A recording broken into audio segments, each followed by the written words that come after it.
I've been in sports broadcasting since 1998, and there have been so many changes to the sports landscape over that period of time. I mean, when I started, we were still working with tapes, and yeah, I'm old. And since then, there have been incredible innovations across the board, not only when it comes to production, not only when it comes to presenting, but definitely when it comes to broadcasting.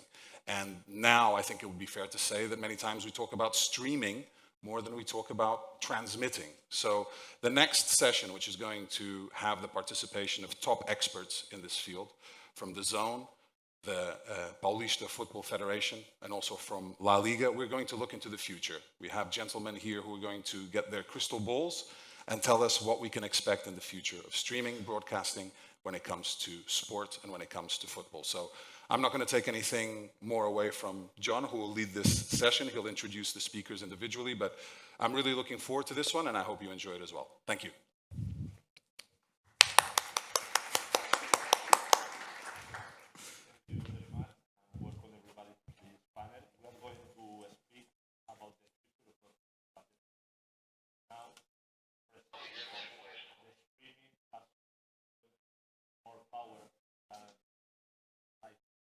Football, the trends are complete and selling a lot. And for that panel, first of all, we are going to speak. Sorry, I cannot hear you well. Melcior Soler Sala is director of audiovisual area of La Liga, and he's going to explain what La Liga is doing in this area that young people and old people are consuming football.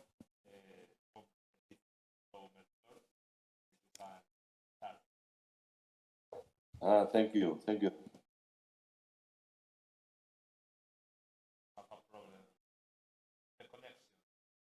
We will try to get the connection back as soon as we can. So, for that, maybe we can speak with Bernardo Itri, Executive Vice-President of Communication and Marketing of Federación Paulista in Brazil, and he can explain us what is with governing body. Or Melchor, what do you prefer? Bernardo? Melchor? No, I'm ready. I'm ready to start. I'm ready to start. I wanted to say hello to Tom, but I don't know, I cannot see well if he is here. Tom Burrows.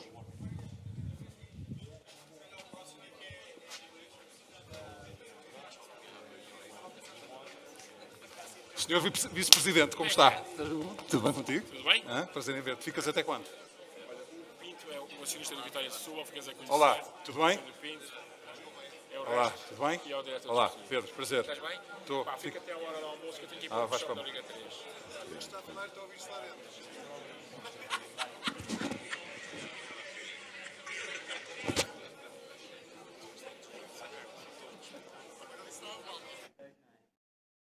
So, the first panel, so sorry for that convenience. And now, Melchor, you can speak about broadcasting and what La Liga I do is start? doing in broadcasting. Let's go, Melchor.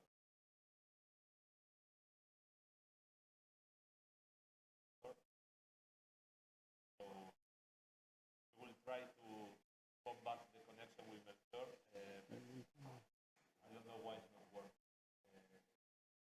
Bernardo, maybe we can do your presentation. We were telling before he's working for the Federación Paulista in marketing and communication area. He is also a journalist, so he can describe us point of view of the idea of the governing body about the broadcasting. So let's start. Ok. Bom, primeiro em português quero agradecer ao convite da Liga Portugal pela oportunidade de estar aqui falando um pouco em Porto sobre um pouco do trabalho que a gente vem fazendo na Federação Paulista de Futebol. Eu tenho uma apresentação breve para passar para vocês. I have a short presentation to show to you. I'm speaking in English because the panel is in English. So if you can share in the screen.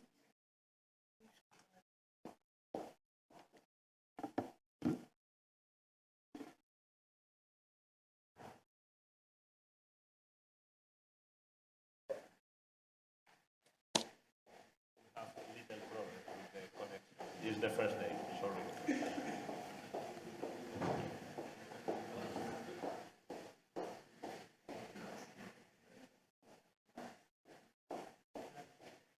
But I can start. Oh, okay. Thank you. Well, we see now. I'd like to explain a little bit, because in Brazil we have, it's a little bit different than many countries we have here in Europe. We are a very, very big country, and we have 27 federations, 27 states, and São Paulo is the biggest one in a lot of numbers. So in terms of population, we have 46 million people living in São Paulo. It's bigger than many countries like Canada, like Australia. In terms of GDP, it's the biggest one in South America, only lose for Brazil. But if São Paulo was a country, it would be the second one in South America. Federação Paulista de Futebol, the São Paulo Association of Football, is the main entity that organizes all the professional football in São Paulo. We have 18 competitions, we have more than 4,000 games per year, and more than 100 clubs in activity at Federação Paulista. And the main competition we have is Paulistão Sicredi, as the regional competition, the most traditional competition in Brazil. And that's the point that I would like to talk to you, to show the case of Federação Paulista, the case of Paulistão we worked the last few years. Looking at the base we have, the supporters, the fans, we have more than 70 million fans in Brazil, especially for the 4 big clubs we have: Corinthians, Palmeiras, São Paulo, and Santos. And we started working in 2018 to sell the rights, the new model, the rights to Paulistão. It's important to mention that we had a very important deal with Globo during the last decades. So it ended last year, and we started working in 2018 to build, to create a model that could keep the competition in a high level. What we did to do this model, we centralized all the rights of the competition in FPF. The clubs centralized all the rights in FPF, as we have in Premier League, as we have in the main competitions in the world. We also centralized all the production of the broadcasting, and we created our OTT platform to show the games, Paulistão Play. We launched it last year, and we centralized all the arena deliveries that we have, especially in the marketing properties we have. And with these points, we created a power and the freedom to distribute and to transmit all the matches for the broadcasters. And it's important to mention how the market is changing, has changed already. As John said, we used to have in Brazil in 2015 only 5 players buying the rights of football in Brazil. We have Globo, the Open TV, buying the rights in Open TV.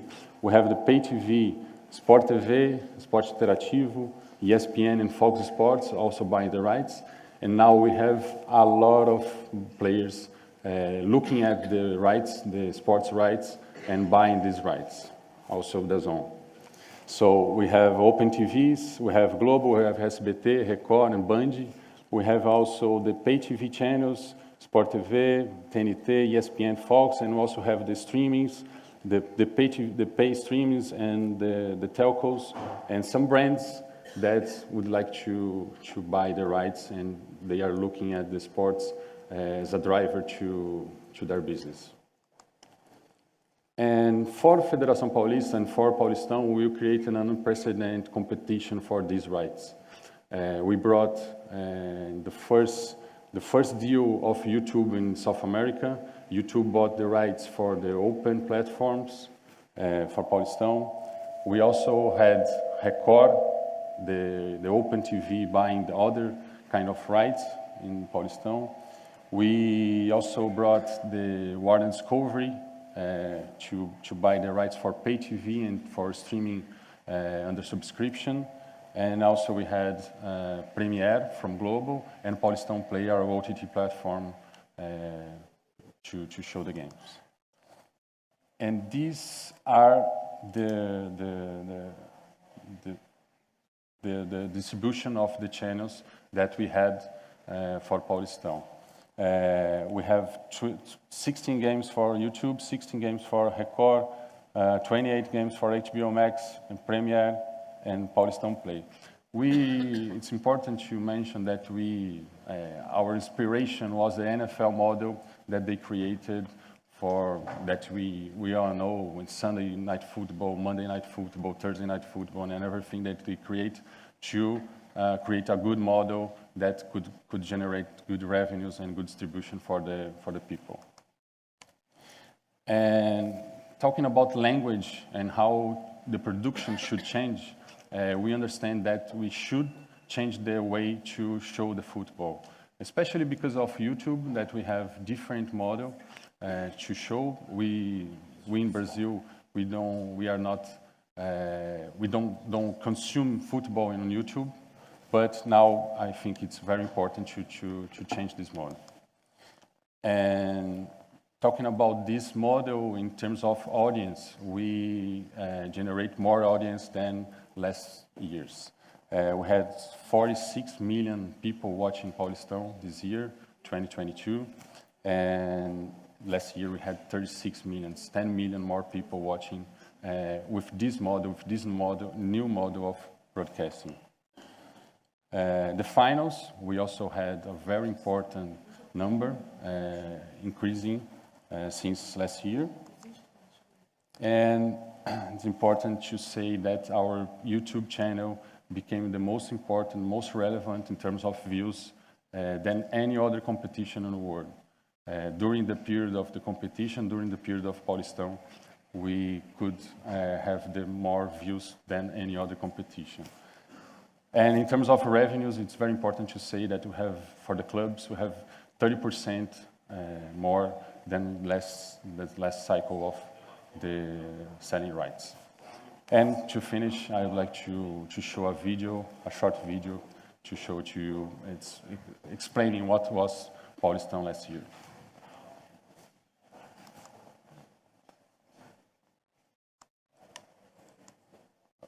Can you show?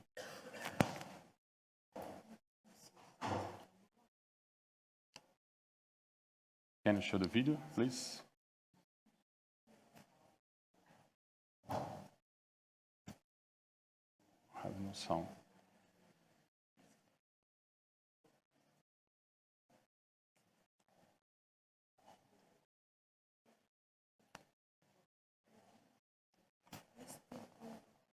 So I think I have no sound. So I'd like to finish this presentation.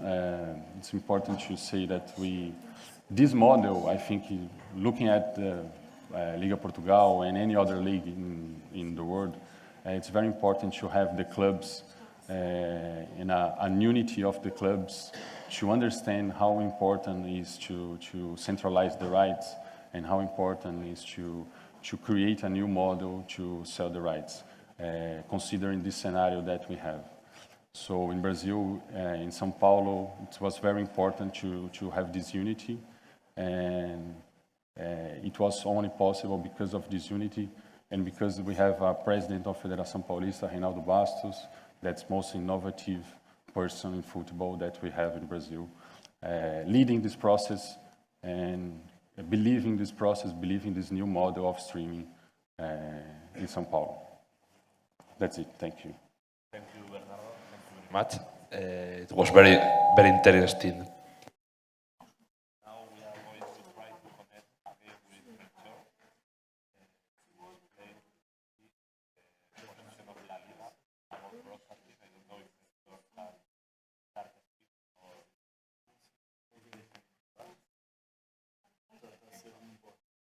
just watch The presentation.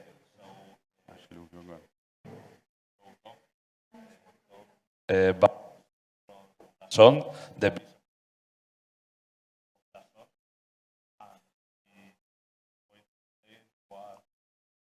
company is doing that is one of the biggest companies of streaming in football area. So Tom, your turn.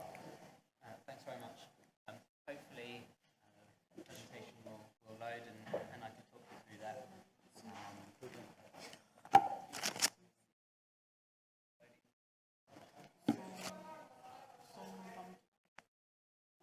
While that gets going, I can set the scene on the zone, who we are, where we are. So we are a global streaming service.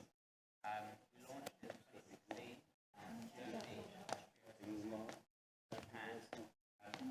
now grown. We've now grown to having 9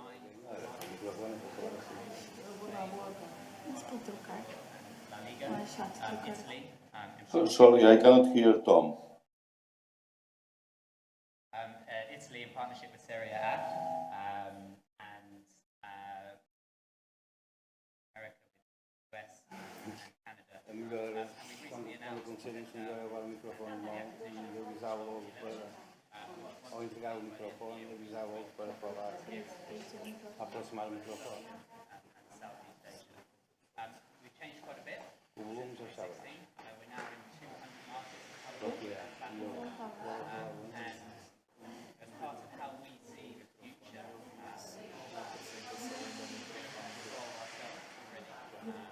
being a sport broadcaster to now become a sports destination.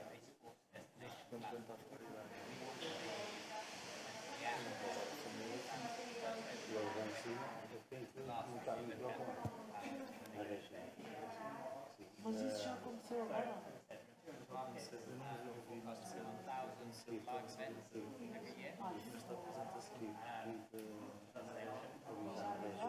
Quando o apresentador sair, Vamos mudar.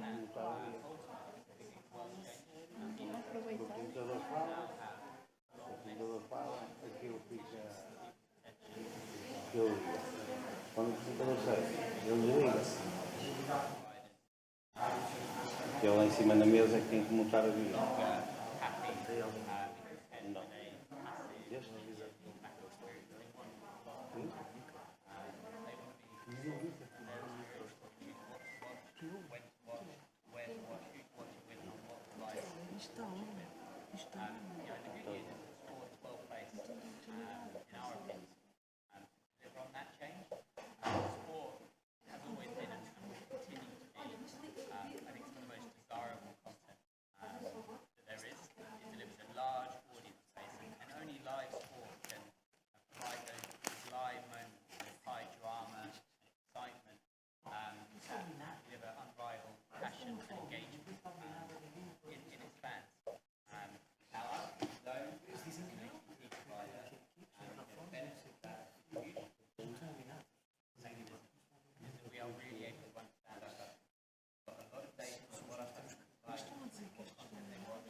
How are we looking to deliver that?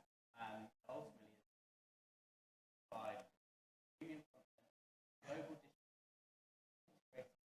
around live sport, on and off platform activation, and finally, a personalization, personalized experience.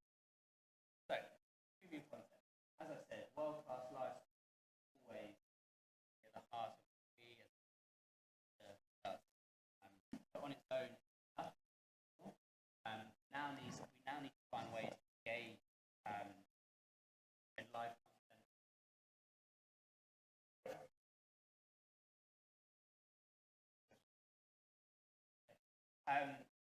So we need to find ways to engage users. There is no live. And as part of that, you need to have a balanced portfolio across live and on-demand content. And that's where original programming and shoulder programming is going to play a really important part as we move forward. We've already seen the impact that really well-produced original content series like Drive to Survive has had on the popularity of Formula One, bringing new fans to the sport and ultimately driving really increased revenues for the rights holder. We're also starting to see in England specifically, following Ryan Reynolds' acquisition of Wrexham and the production of Welcome to Wrexham, you're actually also seeing original programming driving potentially a change in how the content is distributed. There's now quite a campaign to have National League games, all national games streamed, and that is off the back of the popularity of Welcome to Wrexham.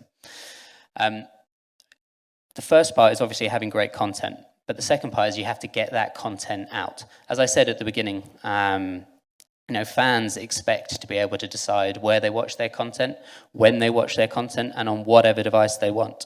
And so it's critical now that broadcasters, rights holders, content providers have really deep-rooted partnerships across the media industry, whether that's partnerships with telcos, platform providers, hardware manufacturers, app stores. It's critical that you have your content out across all devices to ensure that you're able to develop this available anytime, anywhere, and on any device ethos. The beauty of OTT, and I think this is going to be the theme for the next couple of slides, is leveraging technology. The future of sports broadcasting is all about technology and how technology is developing. Now, for us, as I said, the heart of what we do is live sport, but there is so much more that we can do around live sport to really bring the fans closer,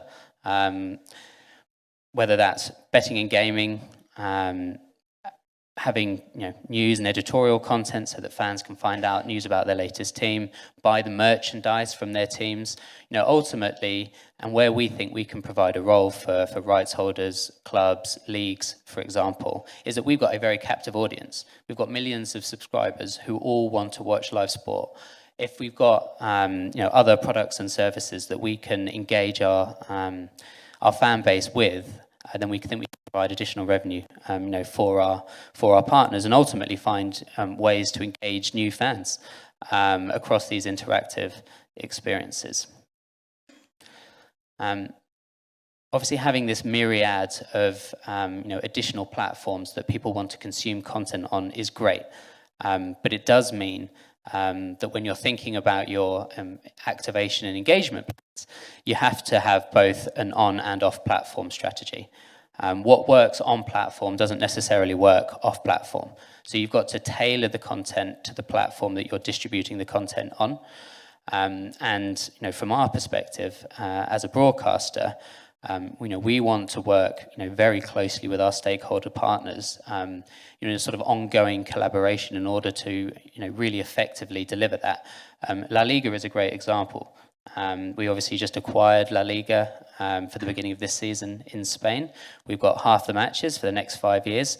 And what is great about our partnership with La Liga is that it's not a case of La Liga signs a contract and that's it, it's over to us. We are working closely with Liga on a weekly, monthly, quarterly basis with working groups to really work on our activations, to making sure that both us and La Liga are making the most of all the different products, services, platforms to bring as many new fans onto DAZN as possible. Finally, from my perspective, and probably the most important about where broadcasting is going in the future, is ultimately using technology to put fans in control. Personalization is, in my view, probably the most important trend moving forward about how fans are going to want to consume content. Now, whether that's inviting their friends to watch the match that they're watching to try and create a sort of in-stadium experience in their own home, or it's listening to their favorite influencer providing an alternative commentary. There is so much that we can do as an industry, as broadcasters, with OTT as a new delivery method around the live content that really puts the fan in control of what they're doing and turning them into the director, ultimately of their own service. That is going to be what keeps bringing people back for more. It's what fans expect. And I think that is probably the biggest trend that we're going to see, and it's the one that DAZN is focusing on most moving forward. I also had a video, but I'm sort of nervously looking up because it's not going to mean much if the audio is not working. But if the audio is working, then ultimately, this video, I think, quite neatly summarizes how we as DAZN, see the future of broadcasting, and not even that far into the future, what we think the near-term future could look like. So I'm really hoping that the audio works, but it's not. So ultimately, what this video was trying to show was, UXs of what all of those things, ultimately that I've just talked about would look like. But as you see, the heart of it is the fan personalizing their own experience. As I say, I mean, ultimately, OTT is the only way that can be delivered, and that's why we think it's the future. And honestly speaking, not even necessarily the future, because it's here now. We are trusted now by some of the biggest rights holders in the world in their domestic markets, and you're seeing all of media companies now embracing streaming as a way of getting content to fans, whether it's ESPN, whether it's Paramount, whether it's Disney. So we talk about streaming being the future. Streaming is definitely the present, but I think personalization of that experience is what is the future. Thank you very much, Tom. We have to share the microphone, okay? It's not going to be a problem. I don't know if Melcior can speak and tell his point of view. Yes. Now I hear you. Keep going, well. Melcior. So, do you hear me well? Yes, perfect. Perfect. If you want to settle my presentation, I can go ahead. Okay, Tom, the press.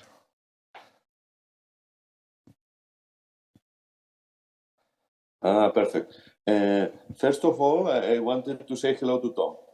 That I tried before, but I think you didn't hear me. Tom, I would like to be here, but I am recovering from a flu.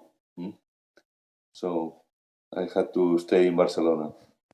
And before starting, also to say something regarding Joao's first words, no?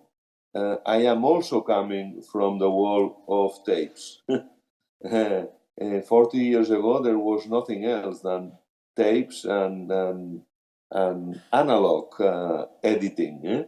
Then it became the digital, then became other ways. No, today we are in the OTTs and the streamings, but some of us we coming from far away with the tapes going up and down. So my presentation it will go in the same sense that Javier Tebas lately also daily presentations in the way that some sources have said that football or sport audiences were going down, or football or sports audiences were less interested, no? Especially the young ones. And this is totally contrary to the reality. This is why we wanted to show you some slides to say that this is absolutely the contrary. Young people is more than ever interested in live sports and especially in football. So this first slide is clear, and this is done not by La Liga, it's done by independent companies that have done this kind of reports. And as you see, Generation Z means people from 9 to 24 years are 60% interested in sport, and then the millennials is a bit less, the General X is 49, and the boomers like me, is 47. Next slide, please.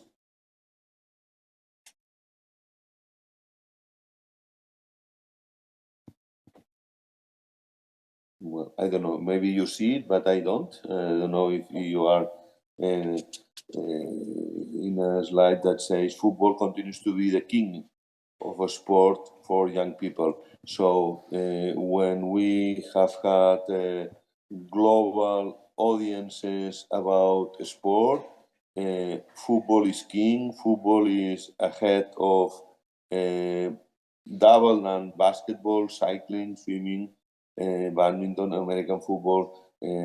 This is also a data. Is real. Football is more interesting than anything else.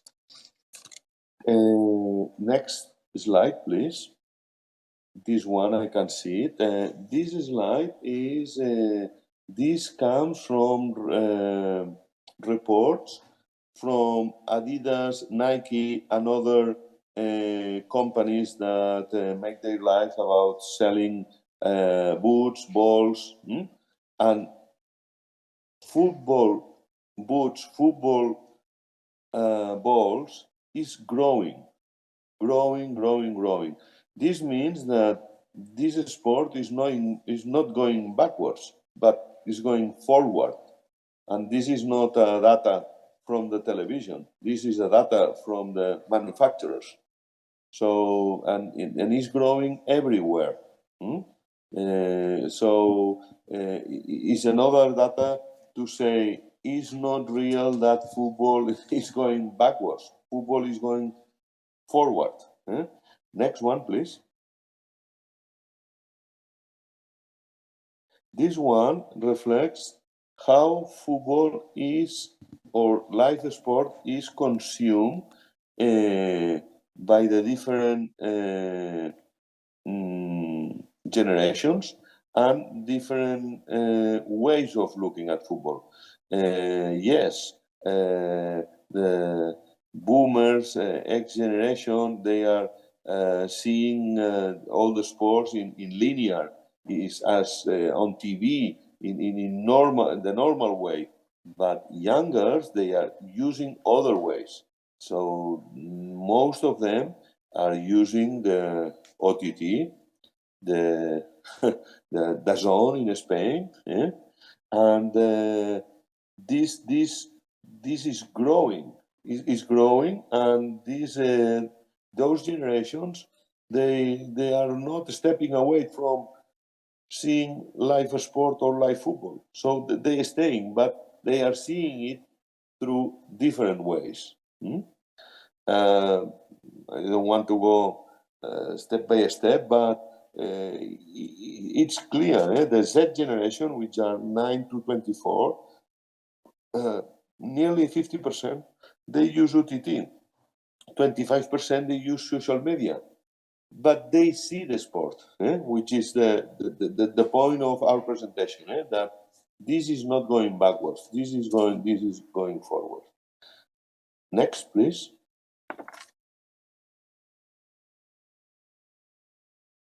Yes, so the conclusion is that the habits of seeing sport is not changing. What is changing is the format.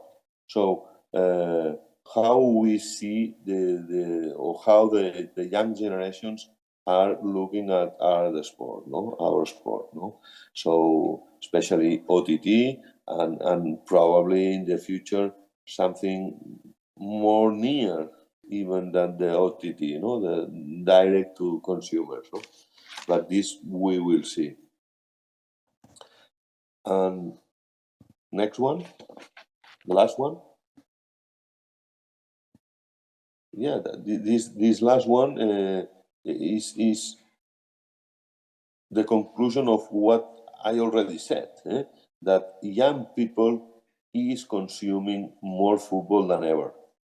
And what we have discovered on those reports is that this is growing, although they use other devices or there is piracy between young people.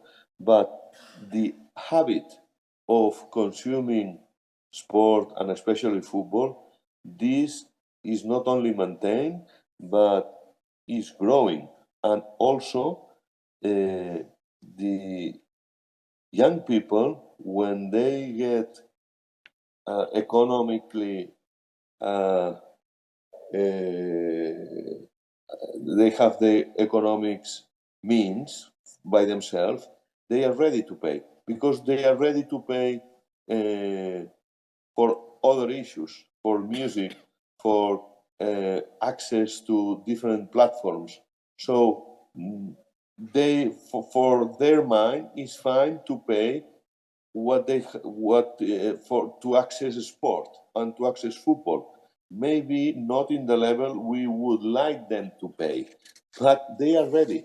They are ready, and this is also a very important issue. So I wanted to be short, as I was asked for, but yes, the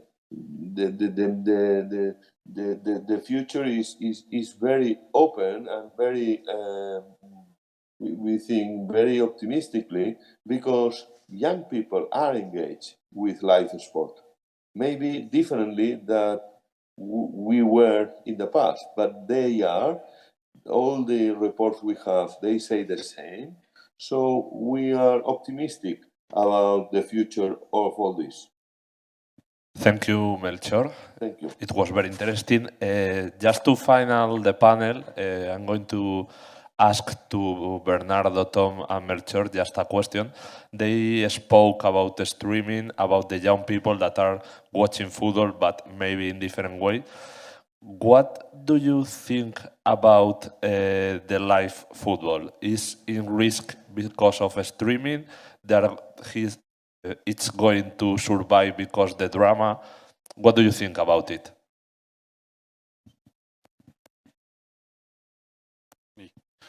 Well, let's understand. I think it's important to understand that we have more options now to consume the content.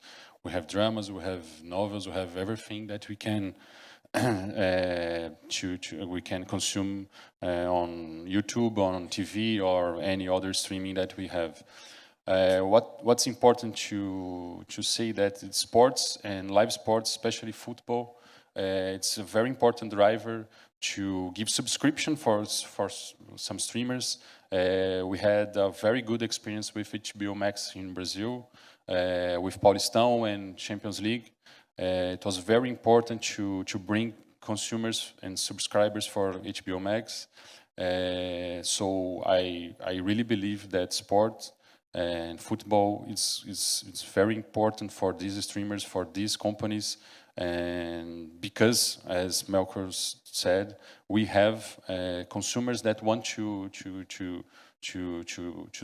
watch the games, to watch the highlights and everything around the football. So I don't believe football is losing people. I think football is a very important, maybe the main important driver to bring subscribers for the streaming platforms and consumers for that for TV or open TV. Yeah, I mean, firstly, I think I'd say that streaming now, I don't think there are streamers. Streaming is a distribution method, but ultimately we're all media companies and broadcasters, and I think everybody is going to end up distributing content in that form. I think, as Bernardo says, streaming and the distribution via OTT creates more options, and I think, as I tried to present during my presentation, it really enables you to enhance the viewing experience, but I don't think there is anything that will replace the live experience of being in, and the passion and the enthusiasm and the enjoyment that people get from being in a stadium. I have to say the same. Live is essential to the sport, and there are platforms that are only dedicated to sport, not only to get subscribers for other things, no? And so live we consume continuously 90 minutes or from time to time, but life is the essence of what we're talking about. So this won't disappear, and live access to the pictures is fine, but live access to the digital platforms or to the social media during the games is also growing. So life is the essence. So the live football is going to survive in broadcasting, but maybe in different way. Thank you, Bernardo. Thank you, Tom. Thank you, Melcior. Sorry for the technical problems. Sorry to tell you. Sorry to interrupt you. It's not going to survive. It's going to improve.